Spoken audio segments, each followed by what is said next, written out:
আমাদের অনেকেরই বিভিন্ন কাজে জন্ম নিবন্ধনের অনলাইন কপিটা প্রয়োজন পড়ে। তো আজকের ভিডিওতে আমি দেখাবো আপনারা কীভাবে জন্ম নিবন্ধনের অনলাইন কপি ডাউনলোড করবেন অনলাইন থেকে। তো সম্পূর্ণ প্রসেসটি দেখতে থাকুন।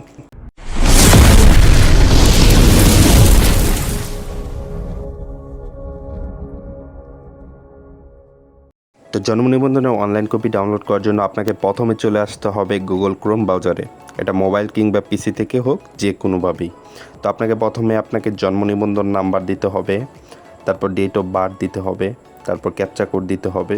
এই তিনটা তথ্য ফিল আপের মাধ্যমে আপনি জন্ম নিবন্ধনের অনলাইন কপি ডাউনলোড করতে পারবেন। আর আপনারা যারা মৃত্যু নিবন্ধন ডাউনলোড করবেন, তারা আপনারা ডান সাইডে দেখতে পাচ্ছেন click here to verify date record. এই অপশনটিতে ক্লিক করে আপনারা মৃত্যু নিবন্ধনের তথ্যটা বের করে নিতে পারবেন।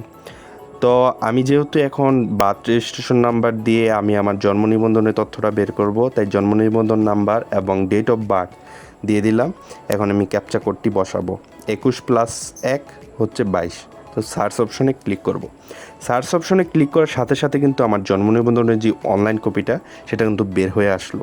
আপনারা দেখতেই পাচ্ছেন স্ক্রিনে বার্থ রেজিস্ট্রেশন রেকর্ড ভেরিফিকেশন। তো এখানে রেজিস্ট্রেশন অফিস দেওয়া আছে, আপনার বার্থ রেজিস্ট্রেশন নাম্বার, বাম সাইডে হচ্ছে আপনার জন্ম তারিখ, তারপর এখানে ইস্যুয়েন্স ডেট, আপনার কত তারিখে জন্ম নিবন্ধনটা ইস্যু হয়েছে সেটা। এখানে কিন্তু নিচে নাম, পিতামাতার নাম, সব ডিটেলসে আপনারা দেখতেই পাচ্ছেন।